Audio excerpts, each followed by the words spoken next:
Leon Mercer was used to moving through the world like a storm, silent, swift, and unstoppable. At 36, he was the CEO of Mercer Tech, a global innovation empire that turned him from a small-town dreamer into one of the youngest billionaires in the world. His name opened doors, shifted markets, and perhaps most dangerously, made people behave differently around him. But not today. Today he was nobody. His private jet had been grounded for unexpected maintenance in a small town he hadn't visited since childhood, Grayford.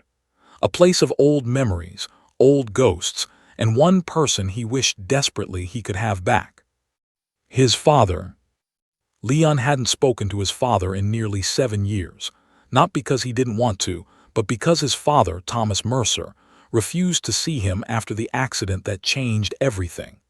The stroke had left the proud, strong man partially paralyzed and trapped in bitterness. Every attempt Leon made to visit him had been turned away. So Leon stopped trying. He buried himself in work. He built, expanded, conquered, achieved. But every success only sharpened the ache he tried to ignore. Now fate in a malfunctioning jet had dragged him home. He stepped out of the car and stared at the diner across from the only rehab center in town. Maggie's Place, the glowing red sign announced, as though he weren't standing in the cold wind, debating whether to face the man who no longer wanted him. He wasn't ready. So he crossed the street and entered the diner instead. The bell chimed as he walked in, warmth wrapped around him, grease, coffee, and something sweeter. The place was nearly empty except for a few truckers and an elderly couple. A waitress turned at the sound, and the moment she smiled, something in Leon shifted. She was small but sturdy, with soft brown eyes that held light in them despite the exhaustion on her face. Her hair was tied in a messy bun that somehow made her look more graceful, not less. "Morning," she said. "Sit anywhere you like." He chose a booth near the window. She came over with a menu, but her eyes flicked, not at him, but toward the street outside. What was she looking for? "Long day already?" Leon asked. She gave a half laugh. "Long life more like." He wasn't used to waitresses speaking honestly to him. He wasn't used to anyone speaking honestly to him. "I'm Leon," he said. "Emily," she replied, tapping the name tag pinned crookedly on her apron. "You from around here?" "No," he said, "not for a long time." "Lucky you," she muttered, but her smile returned just as fast. Leon ordered coffee and a simple breakfast. Emily moved with a tired but practiced grace, weaving through tables like she'd spent her life serving others. When she returned with his coffee, he caught that distracted glance again, toward the window, toward the rehab center. He followed her gaze. A man in a wheelchair was slowly making his way down the sidewalk. His head was bent, his movements stiff and uneven. Something about him pricked Leon's chest, but he couldn't see the man's face. "Excuse me," Emily murmured before rushing toward the door. Leon watched, bewildered. She burst outside, jogged across the street, and reached the man just as his trembling hands lost grip on the chair's wheels. She whispered something to him, something gentle, something soft, and then carefully guided him up the ramp into the diner. Only when the man lifted his head did Leon feel the air rip from his lungs. His father, Thomas Mercer. Older, frailer, thinner. His face was drawn, cheeks hollow, one side sagging slightly from paralysis. His hands shook uncontrollably and his eyes, once sharp as a hawk's, were clouded with fatigue. But they were still the eyes Leon remembered. Emily had no idea who she had just helped. She simply smiled at him like he mattered. "There we go, Mr. Thomas," she said warmly as she wheeled him to a table near Leon's booth. "You made it earlier than usual today. That's a good sign." His father nodded stiffly. Leon sat frozen, unable to speak. Emily adjusted a blanket over Thomas's lap with surprising tenderness. "Cold morning, huh? I'll get your usual." Thomas tried to respond, but the words dissolved into air. Emily understood anyway. As she walked away, Leon finally exhaled. His father didn't see him, not yet. He was staring at the table, hands trembling, breath uneven. Leon rose slowly and approached. "Dad."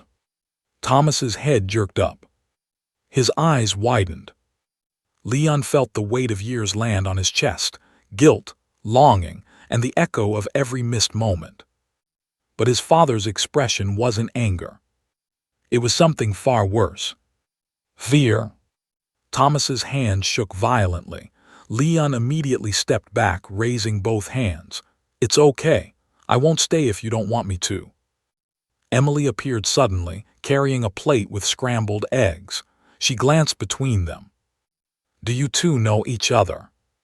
Leon opened his mouth, but Thomas answered first, forcing out a single slurred word. "Son." Emily froze. "This is your son." Leon couldn't read her expression. Surprise, maybe, or realization. Then Thomas's hand slipped, jerking as the fork fell from his grip. Before Leon could react, Emily was already there, calm, steady, lifting the fork, cutting the eggs into smaller bites, guiding the food gently to Thomas's lips. She had done this before. She had done it many times before. And as Thomas slowly ate, eyes softening, Leon saw something he hadn't seen in years. His father trusting someone. Not him. Sorry. Leon swallowed hard. Who was this woman? And why was she caring for his father more tenderly than he ever had the chance to? Emily felt Leon watching her and turned, meeting his gaze. For a moment, neither spoke. The diner faded away, leaving only the weight of what he'd just witnessed. A billionaire used to solving every problem suddenly found one he had no idea how to fix. And Emily, the waitress who fed his disabled father with kindness he never earned, had no idea that her entire life was about to change because of it.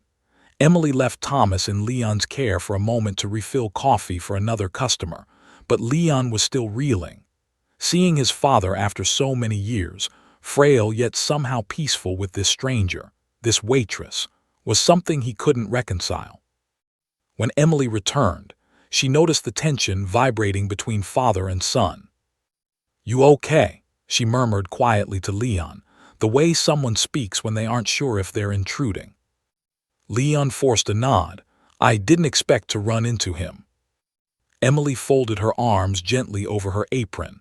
"He comes in every morning, same time, same order, same determination not to give up." That twisted something in Leon. "You know him well." "Well enough," she said.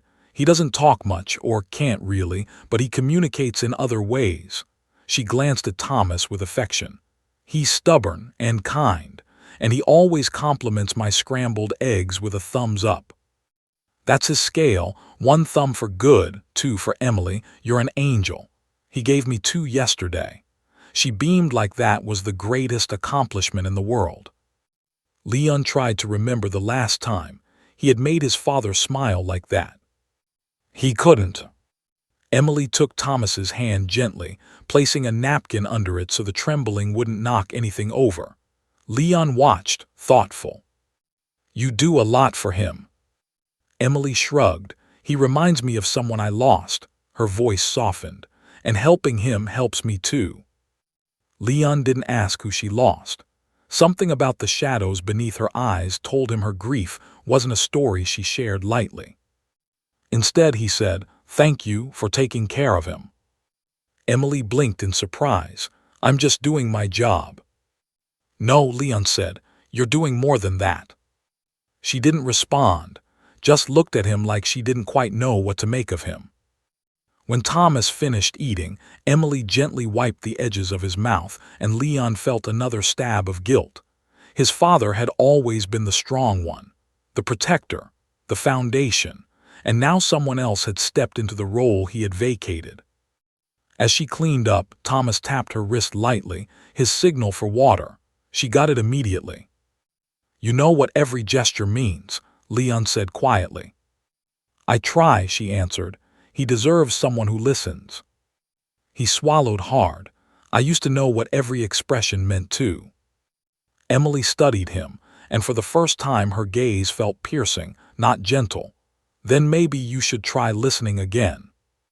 Leon didn't know whether to feel chastised or grateful. When Thomas was finished, Emily prepared to wheel him back to the rehab center. Leon stepped forward, nerves dancing across his chest. Let me help. Emily hesitated, looking to Thomas, who stared back with a deep, unreadable sadness. Leon moved behind the wheelchair. I can handle him, Emily said softly. I know, Leon replied, but I need to do this. She didn't argue further. Leon pushed the chair outside. The morning air was sharp, brushing his face like a reprimand from the past. Thomas's wheelchair bumped slightly on the uneven pavement. I'm sorry, Leon murmured. His father didn't respond, but Leon saw his fingers twitch against the blanket. Was it rejection or something else? They reached the rehab center, and Emily signed Thomas in with practiced ease. Leon lingered near the reception desk, unsure if he should stay. Emily turned to him, suddenly looking more guarded. He's safe now. They'll take him inside. I want to see him again, Leon said. Emily met his eyes steadily, then show up. He blinked. You think he wants that? I think he misses you more than he'll ever admit. Her voice softened. People don't stop loving their kids just because they're hurting. The words hit him like a punch.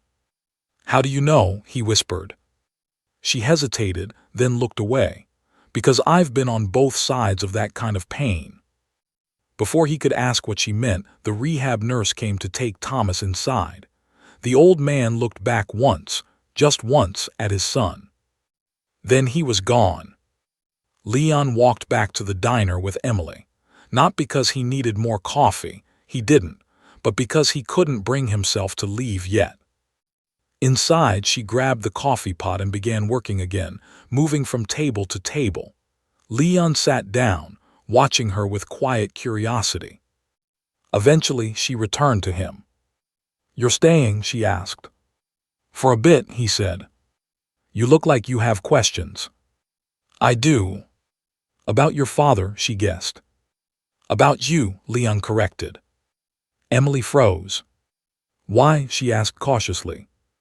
Because, he searched for the right words. I don't understand why you're helping him like this. Most people wouldn't.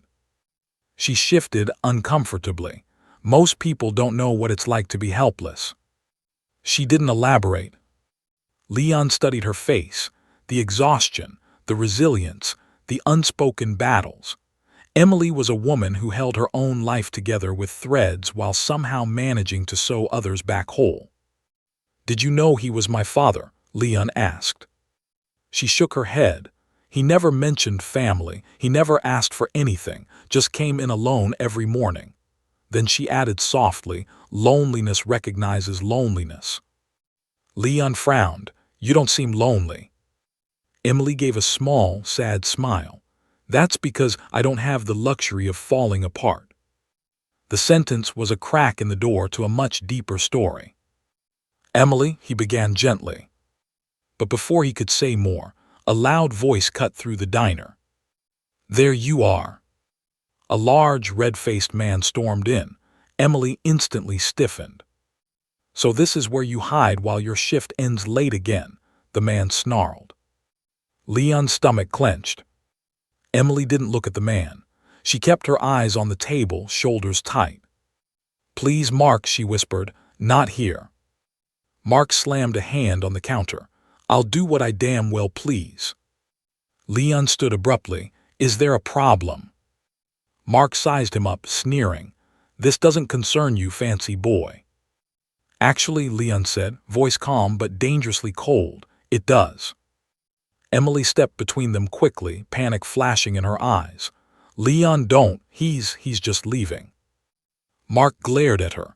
You'd better be home on time tonight. Then he stormed out, the bell above the door rattling violently. Emily exhaled shakily. and gripped the back of a chair like she needed it to stay upright. Leon stared at her horrified. Are you in danger? Emily shook her head quickly, too quickly. No, just an unpleasant part of my life. It'll be fine. But Leon didn't believe that, not for a second. Emily, he said softly, you don't deserve to be treated like that. Her eyes glistened, though she blinked back the tears. You don't know me, she whispered. Then let me, Leon answered. For the first time, she looked at him not with confusion or kindness, but with fear. And Leon realized this woman who had cared for his father with quiet devotion had secrets far heavier than he imagined. Secrets that someone was threatening to hold over her. And Leon Mercer, billionaire or not, was about to become very, very involved. Emily tried to pretend nothing had happened. She moved to refill the coffee pot, but her hands trembled so badly she had to set it down before she dropped it. Leon rose from his seat. Emily, he said softly, talk to me, please. She swallowed hard. There's nothing to talk about. That man, Mark, Leon said. He shouldn't speak to you like that. He shouldn't threaten you. You don't have to pretend. Her jaw tensed. I'm not pretending. I can handle him. Can you? Leon asked gently. She flinched. That's not fair, she whispered. Fairness doesn't matter right now, Leon said. Your safety does. She turned away, staring at the empty plates she hadn't yet cleared. I don't need your help. I don't need anyone's help. Leon exhaled slowly. I don't believe that for a second. When she refused to look at him, he stepped back, not wanting to corner her. I'll sit down, but I'm not leaving. Emily returned to work like she was trying to outrun the entire conversation, but Leon stayed, watching, waiting, not pushing, not demanding. Just being there.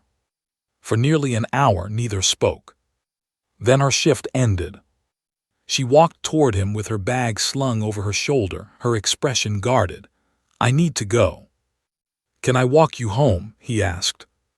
No, she said immediately. But her voice was too quick, too brittle. It wasn't confidence. It was fear. Emily, Leon said, I know you're scared, but let me help. She shook her head. I can't, you don't understand. Then explain it to me. Silence. Long, painful silence. Then she sank into the booth across from him, burying her face in her hands. I'm stuck, she whispered. I'm trapped, and there's no way out. Leon's voice softened. Why? Her breathing trembled. When she lifted her face again, her eyes were red but determined. Because Mark isn't just my ex-boyfriend, she said. He's my landlord. He controls where I live, my hours at work, and her voice broke. He knows things about me, things that could get me in trouble, things I'm not proud of. Leon's stomach twisted. Blackmail. He uses it against you, Leon said quietly. Emily nodded. If I don't cooperate, he threatens to tell child services the truth about my brother. Leon blinked. Your brother. Emily closed her eyes. He's all I have. I've been taking care of him since I was 19. He's disabled, autism severe. He needs round-the-clock supervision. If child services steps in, they'll separate us in a heartbeat. They'll put him in a state home. Leon understood instantly, and Mark knows this. Yes, he knows everything, and he uses it to keep me, she shook her head ashamed, to keep me small. Leon felt rage surge through him, pure, white-hot anger he hadn't felt in years. Emily, no one should have that kind of power over you. But he does, she whispered. I can't lose my brother Leon, he's my whole world. Leon leaned forward. Emily, I have resources, lawyers, connections, I can protect you. No, she said, panicked. If you get involved, it'll only get worse. Mark will find out, he'll retaliate, he always does. Leon exhaled slowly. Then let me handle him without you being involved. Emily stared at him like she couldn't decide if he was a blessing or a disaster waiting to happen. Why, she asked, voice barely audible, why do you even care? Leon didn't hesitate. Because you cared for my father when no one else did. Because you've shown compassion without expecting anything in return. Because you deserve a better life than this. Emily blinked, stunned. And Leon added quietly, because I can't walk away from you. Her breath caught. But she shook her head again. I don't want you to get hurt or dragged into my mess. Leon smiled slightly. I'm a billionaire. I've survived worse messes. She let out a broken laugh. You do know Mark. Then let me meet him. No, she gasped. He'll go after you or your father. Leon's expression hardened. He won't get near my father, and he won't get near you. Something in his tone, final, powerful, unmovable, made Emily look up at him with a new expression. Hoping. 3 days passed. Emily tried to keep her distance, but Leon kept showing up, helping her close the diner late at night, walking her partway home. She insisted he stay out of sight near the street corner, and visiting his father daily. Thomas, surprisingly, grew fond of Emily and tolerant of Leon. The old man even gave Leon a shaky thumbs up once Emily's angel scale measurement. Leon almost cried. But the problem of Mark loomed over them. Then, on the 4th evening, as Emily wiped down tables, Leon sat across from her with a cup of coffee. I know how to free you, he said. Emily froze. Leon. Just hear me out. His voice was steady. I spoke with a legal team discreetly, completely off the record. They analyzed every angle. Leon. You're not trapped, he continued. Not legally, not financially, not in any way. Her eyes widened. What do you mean? You owe him nothing. A landlord threatening eviction without cause is illegal. His intimidation is illegal. His harassment is illegal. His blackmail is a felony. Emily stared at him, stunned. You can get out, Leon said, and I can help you do it quietly. Emily shook her head in wonder. I didn't know. Of course you didn't, Leon said gently. Because you've been surviving, not living. And when you're in survival mode, you don't have time to look for loopholes. Her legs gave out and she collapsed into the booth. Tears filled her eyes. But my brother, she whispered, I can't lose him. You won't, Leon said. I already contacted a social worker privately. They said you're doing an exceptional job. Your brother is safe with you. Emily covered her face with her hands. Then the door slammed open. Mark. Emily jolted. Leon stood instantly. Mark stalked toward Emily, eyes blazing. You haven't been home. You think I don't know you've been sneaking around with him? He jabbed a finger toward Leon. This rich boy think he can swoop in and play hero. Leon didn't move. Leave her alone. Mark laughed. Or what, you'll buy the diner, buy the whole damn town. Leon's voice chilled. If that's what it takes. Mark stepped closer, but Emily jumped between them. Please stop, both of you. Mark grabbed her wrist. And that was his mistake.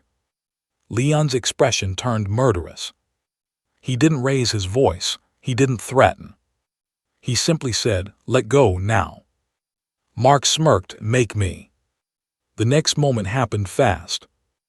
Leon moved with the clean, controlled precision of someone who'd taken private self-defense training for years. He twisted Mark's wrist just enough to make him release Emily. No excess force. No violence.